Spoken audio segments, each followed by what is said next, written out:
Tonight on the program, we have with us comedian, podcaster, host with the most, the man with the most energy in the room at all times. We have Hilton Price on the program tonight. We're going to start that interview and say, I don't know, let's do it in 3, 2, 1.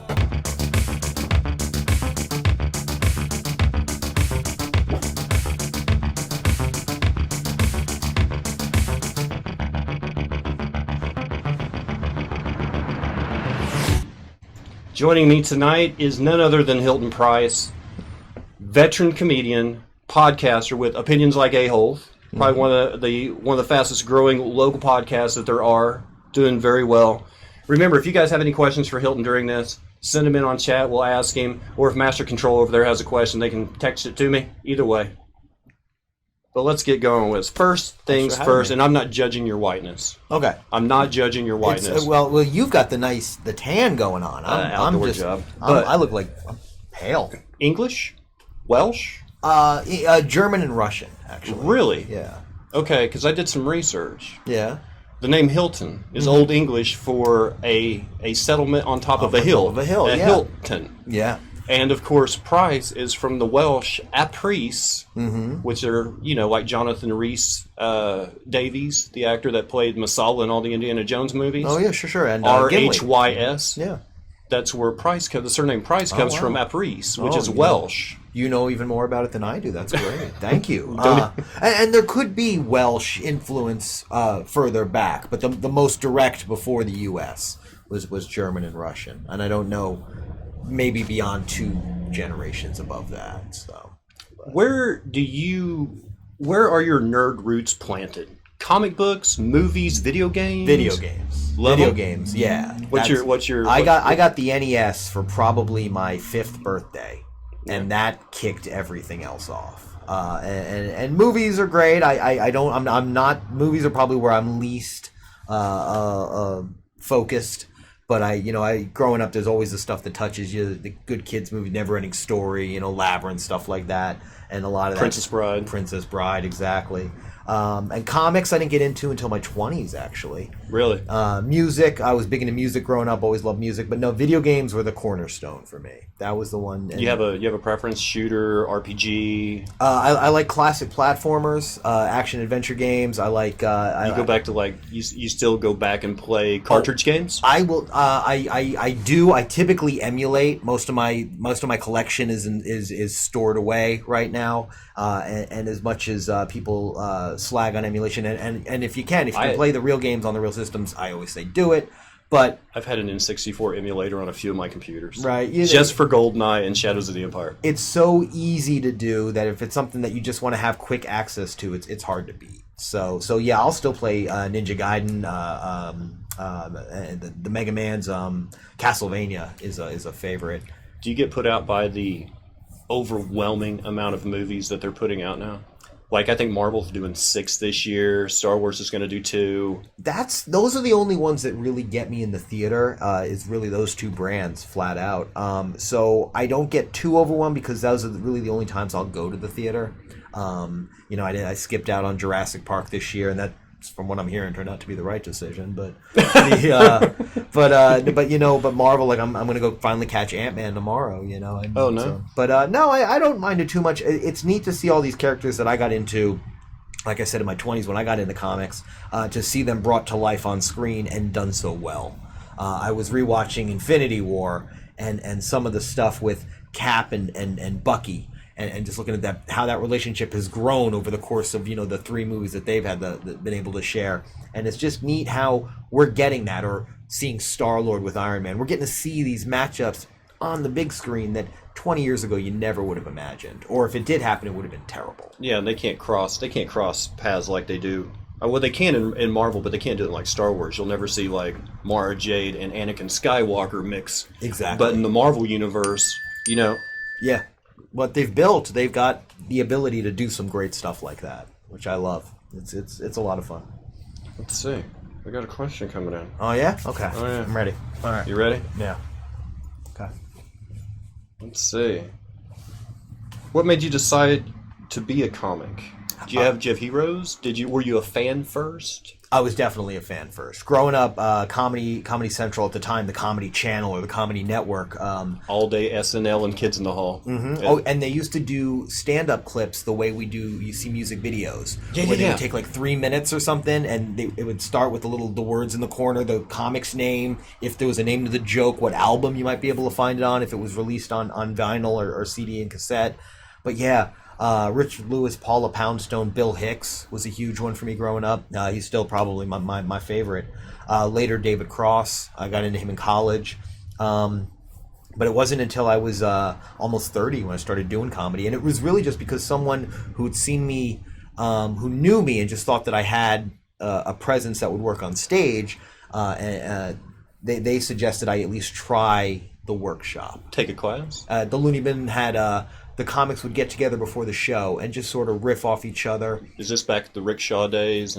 Oh, it's before Rickshaw. This is because I know Rickshaw pines about he misses the old workshop days where everybody would just show up and work on material and then get up and do a couple. I bet he was there probably in some of the later years. I think he started around because I think he just celebrated 5 years. Yeah. You've been in 10, right? Yeah, this is my 10th year actually, or just wrapped up my 10th year. Do you find it harder now that people are more easily offended? Do you change how you present yourself, or you've always been as like a comic and a good host, so you've never really... I'm lucky that a lot of my material doesn't offend, and I curse and and I'll talk about adult stuff, talk about sex, talk about drugs. So if that's the kind of stuff you're not into, maybe those people aren't going to enjoy it. But in terms of touching on the social issues that we're dealing with right now, I've been lucky in that I've never had jokes about so just to take one example, the transgendered people, and so and a lot of comics have, because that's been something that caught their attention, and I understand from both sides. Do you have sets for different? Do you do a different set at, say, Starlight than you do at the Bin? No. Sometimes for a place like I've got a gig coming up this Tuesday at Louie's, which is a restaurant here in town. The southernmost comedy show in Tulsa. Exactly, right? Yeah, it's over at 101st and Sheridan, so I don't think there's ever been anything that I've ever seen that's been more south than that. But Bixby Corn Festival. Right? Yeah, exactly. That's a pretty good joke. Yeah. No, I'm kidding. Kidding, Bixby. No. But if you want to book some comics, we're available. We'll take that title from Tulsa. We'll go even more southern. No, I won't say. Can I curse on the screen? We have a maturity label on our thing. Okay. I won't say fuck on stage in the restaurant. There's going to be parents eating with their kids, so I'll work around that if that's something that's in one of the jokes. If I'm talking about drugs, I'll probably come at it from a little bit more of an angle, more vague, less promotional. Here's a joke about weed, but if you liked it, I could hook you up. Right? Well, because you can have that kind of approach at the comedy club, because you can do like, where are the people that smoke pot at? And they're out there and they're having fun. It doesn't really matter even where I'm on the issue. It's about them. But in a restaurant, if I know that there's going to be kids there, I really got to treat it like we're going to talk about this topic, but I'm not suggesting you do it. Do you go classic comedy? Do you go Pryor, Carlin? Love Carlin. Pryor, I love him. I just don't know him as well as I probably should. That was like my first with Live on Sunset. Really? Oh, cool. Yeah. First comedy album I ever had. That's the only special of his that I've really seen, I think. So, if not bits and pieces elsewhere. Well, there's a beauty of a clip of a Richard Pryor roast. Yeah. And it has like Paul Mooney. Oh, wow. And it's almost like a Friars Club event. Only it was all African American comics on the stage. It's pretty rough. Yeah. But it's Richard Pryor. And I feel like with those old roasts, you get a more raw experience. Yeah. What you see Comedy Central putting out, it's perfectly good stuff. If you enjoy it, that's great. It's staged. It feels so much more tame, And then they still dig sometimes, but I don't know, man. It's become a thing. Before a roast was something that everybody knew about and everybody wanted to talk about, I think there was a little bit more of a freshness to it. After 10 years, do you worry about connecting with audience still?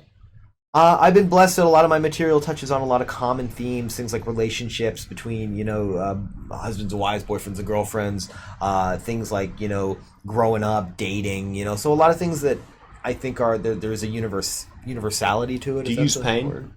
Do I use pain? Like your personal, Oh, yeah. Well, well, not just like personal pain, but I mean, like some guys will get personal about things that are funny to them, but very few know how to turn what is true tragedy in their own lives into something that other people will laugh at. Well, I mentioned that someone encouraged me to get into comedy. What also fueled it in the beginning was I was coming out of a relationship, and that the pain of not knowing how to find what I needed to do next. Because when you come out of a relationship, your whole routine changes, if it's a very committed thing. So Ryan Grinch changes all the time. Right, exactly, yeah. But so you need to fill that space, and for me, going to comedy and going to the workshops, learning how to do this new thing was part of that. And I've come back to that at other times in my life when I needed something again. Whether it's coming out of a relationship or a job change or what. Comedy is a great thing to throw your energy into. When you write, do you write or do you write? It starts in my head, and then I keep a file on my phone that's synced to the cloud that I use. So when you get a premise, do you rewrite it a lot? Do you constantly work it, or do you find something that you like that gets the crowd the response that you want, and then just kind of stick with it, or is it constantly evolving? I feel like it's been both, but there's a lot of my material that I think works out on stage. The more you tell it, you learn where to trim it, where you can add little extra to it. Because one thing I love about hosting is I don't do a lot of material when I'm hosting an event, because I love that sort of freewheeling nature of it and getting to play off of the things that have happened, things that are going to happen, whether I'm talking about hosting burlesque shows or dance parties or trivia events. There's a lot of different things to pull from. And likewise, with comedy, I can take a bit or a joke, but if I play off what's around me, I can find ways to add to it, a good reaction, a way to use the crowd in some way. Sometimes it's environmental things that are only good in a specific scenario, but it helps that joke have a freshness, maybe longer than it even should. Are you one of those people that other comics get mad at who have had like formal education? Because I know like with me personally, It pisses people off that I won't walk away from a mic stand. I'll take the mic out and it'll be right there next to me. I never walk away from it. They're like, you need to set that aside, open yourself up to the audience more. Or you need to make more eye contact. Because I don't. I piss a lot of comics off because I don't do the mechanics right. I'll tell a joke and look at the lights. I mean, I'm still way too close to the mic.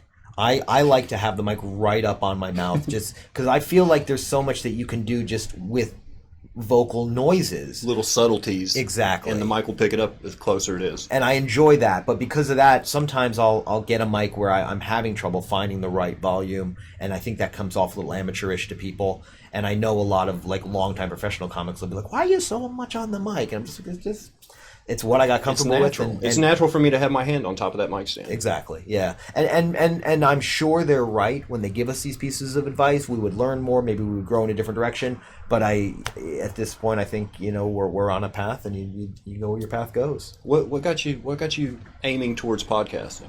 That was Michael Zampino, my co-host.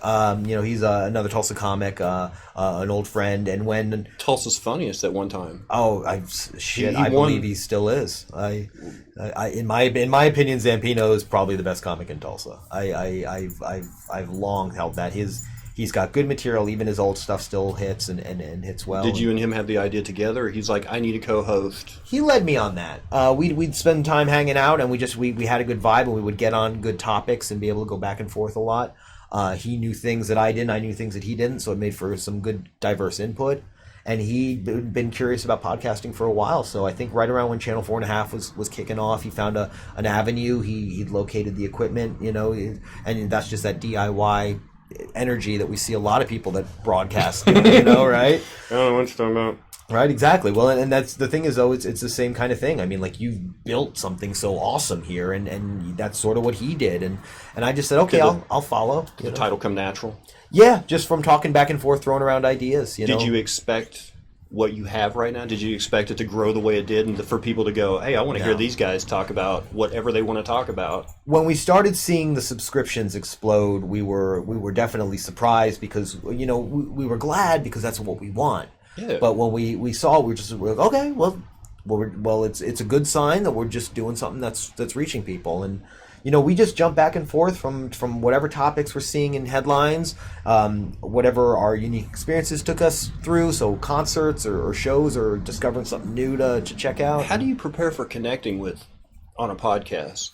Because, like, when you're doing stand-up, the audience is there. You can see them. You can kind of make assumptions about what kind of people they are based on their age or how they're dressed or something like that. It's like, well, they're going to like this material. They're not going to like this material. But when you're podcasting, you don't see them. Well, with OLA, we start out with topics. It's always entertainment focused. So if you're watching movies, listening to music, playing video games, you're going to be at least familiar with the stuff we're talking about. I mean, if you're just someone that spends all your day at work and you got no time to do anything, then no, you may not like the show. I don't know. We're okay, I guess. But the topic, I mean, but we try to pick a wide variety.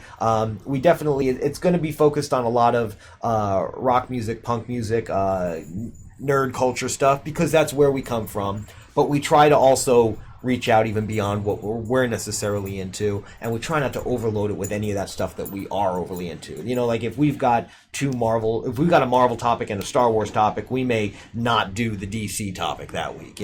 Something that's like, got to scale it back. Or if we've got we see a good headline about a show we're not into, but it's something we know that there's an energy for, an excitement for, we'll dip in and at least try and touch on it.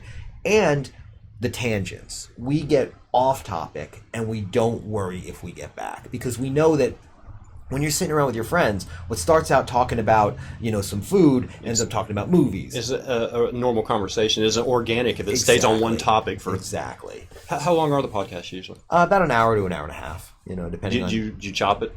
No, that's about what we do. We let it go as it goes. We do very little editing in terms of the content, unless a guest really says something that they just really don't want out there. They fumble on the mic extensively or something, but we almost never edit anything out of it. Has there been a guest that you're like, I can't believe this guy came on our podcast? Anybody that's like, wow, no. How did we get that guy? Oh, yeah. Like that we've been proud of? Yeah, oh, absolutely. I mean, we've, grown up in Tulsa radio, you have to know Chuck Stickle. So when we had the chance to have him on, that was a blessing. And he's been back twice since. Him and Bill Hader Sr. have come on and hung out with us, and they're just great guys. We had April Richardson, comedian. She's been on At Midnight. She toured around the country. We just had her about 3 episodes back after she did a show at the First Shop. So that was a huge get for us. Comedian and actor Barry Friedman was on, who's a Tulsa legend. Yeah, I did a News Junkie with him one time. Oh, cool. Yeah, Barry's a great guy. And there's been some others too. I hope I don't leave out. I hope nobody feels upset I left them out. But is there, like, with the Blue Well coming up? Yeah. Is there like people that you can entice to maybe come spend a little bit of time talking to you guys? Or and we do and we will. We had we did a live episode where we had Gina Brion, Brian Moses, and then from Oklahoma City, Josh Lathy was on. So we had that. We've had the chance to do that in the past. We probably will again. But the way we always look at it when comics come through, same with, we've had some great Looney Bin comics that have come through, like Mike Spienberg has been on, who's toured all over the country, has been doing it for about 15 years or more. And with these guys, it's just, we're so lucky and fortunate when they do it. And we also know that when you are on the road, when you're touring, when you're going to some big event, and you get that time to yourself, you may not want to give it up. And we try to respect that. We know, so if they're like, no, I can't do it, I don't want to do it, I'm going to be traveling, I'm just going to be sleeping, cool. Do your thing. There's so many good locals to promote. There's so many people doing projects around here that if we just got to, give a shout to someone we know here, that's always great. It's still going to be great content. It's still going to be good people with big ideas. So what do you got coming up? Oh, man. So much, you mentioned the Starlight. We do the monthly Starlight comedy night. That's the 17th this month? August 17th, and the third Friday of every month. And that's hosted by Laura Cook and myself.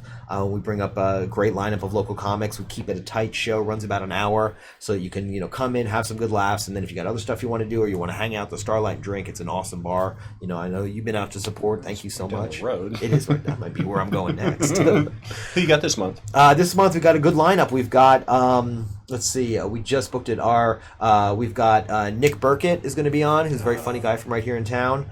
We've got Sandra Slade, who's very funny, and she's been coming up. She's been doing it about a year, maybe a year and a half, but she's just been doing great. I love Nick. Yeah, Nick's awesome. I'm glad he finally is going to get a chance to do it. And then our headliner for the month is Cam Porter, who's been in town forever, and you don't see him on stage a ton, but he's very good. I did probably 6 News Junkies with him. Oh, cool. Cam. He's great. Yeah. He's great, right? Like, and I get so annoyed because Chili on everything gets me still. Oh yeah, It's like I don't know how many times I've heard that story, and it's still like I love that story. Uncle Trash Boat. Uncle Trash Boat. I got strong penis. He's great. And then we got that every month, and then What do you drop? Opinions like a-hole at a certain every date? Monday, 9 a.m. Yeah, Mondays at 9 a.m. We record on Sunday, so it's usually the very next day, so everything is super current when we talk about it now. And then I do a second podcast for fans of The Office. We're going chronologically through it. Oh, that's right. Yeah, we do. It's called the People Persons Paper Podcast, and we do that, release that on Wednesdays at 9. And You could have made a title harder to say, couldn't you? Oh, I know, right?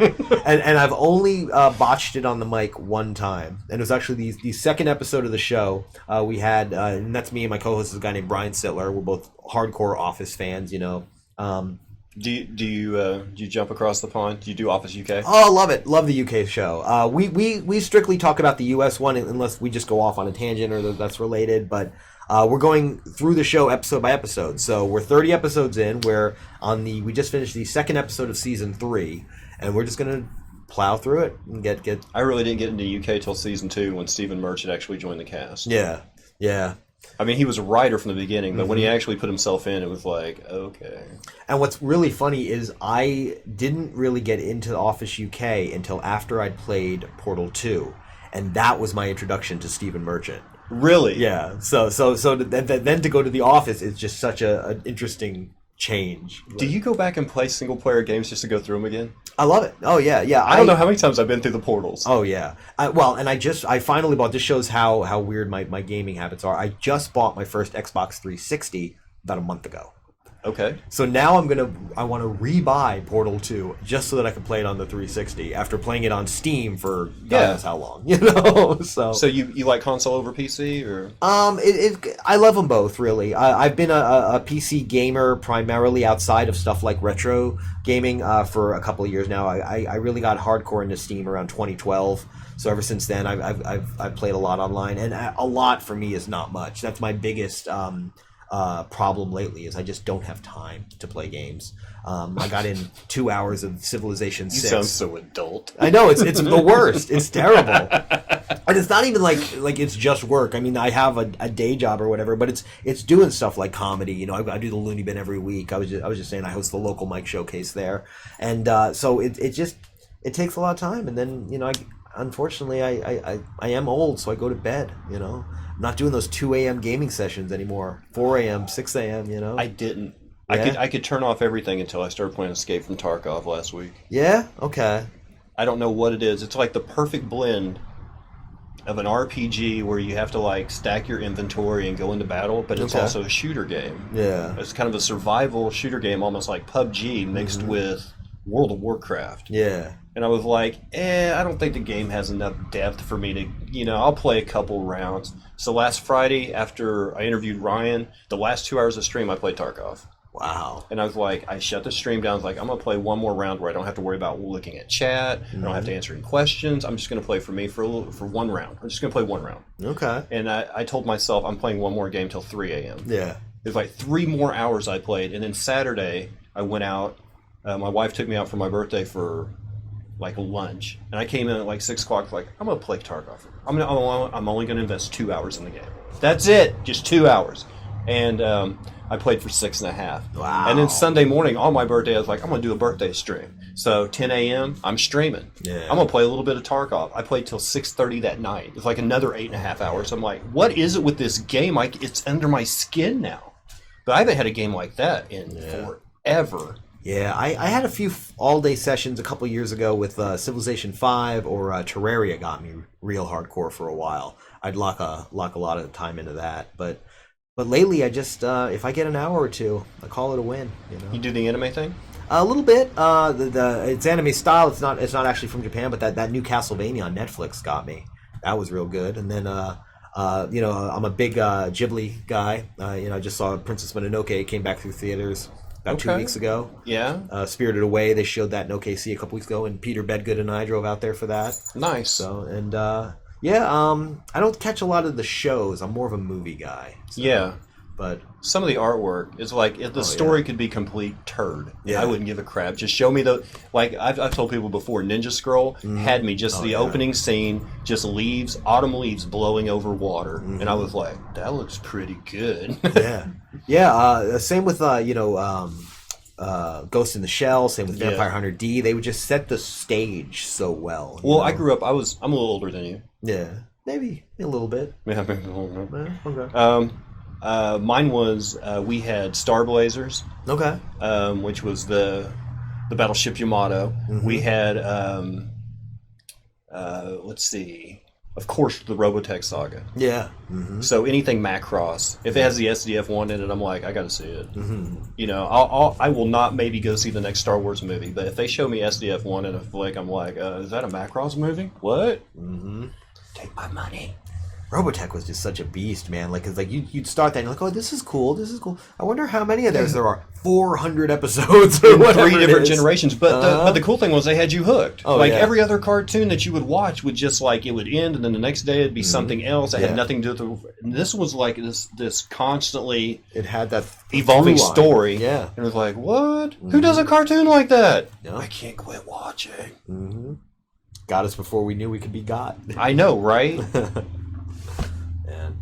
Anything that you would like to promote?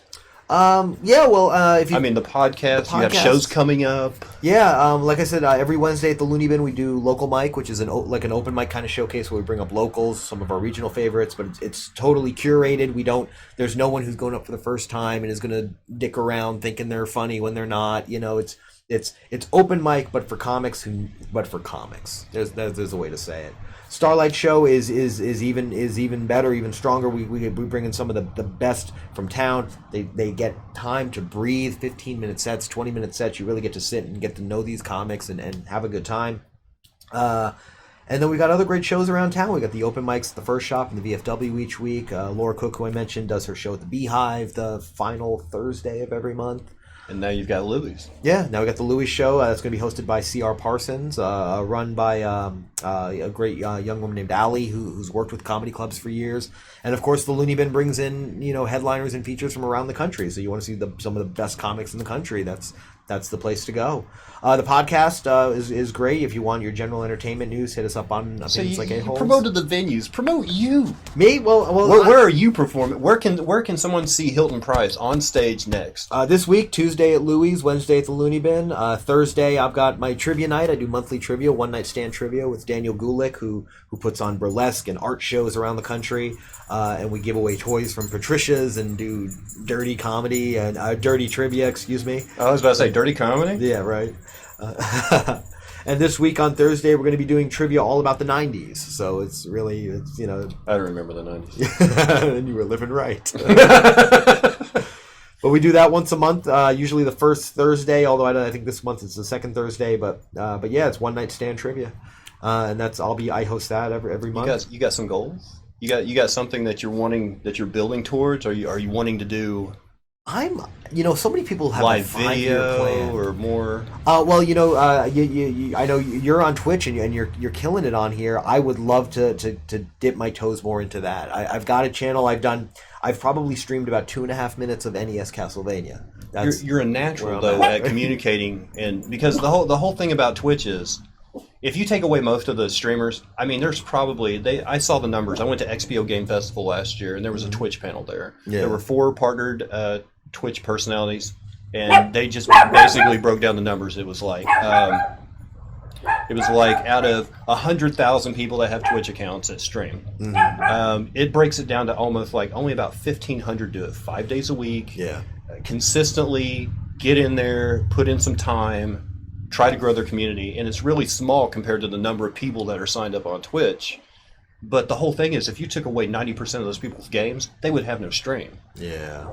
I mean, most of the time they're either watching their game or watching chat. They never look at the camera. They're not connecting with whoever's out there. Yeah. And you have a natural ability because you can talk. You can speak, and you can, I for lack of a better term, rattle for a while. Yeah, well, and I can too. That's the beauty of it is I can imagine that there is someone. I'm not looking into a camera. I'm talking to this guy.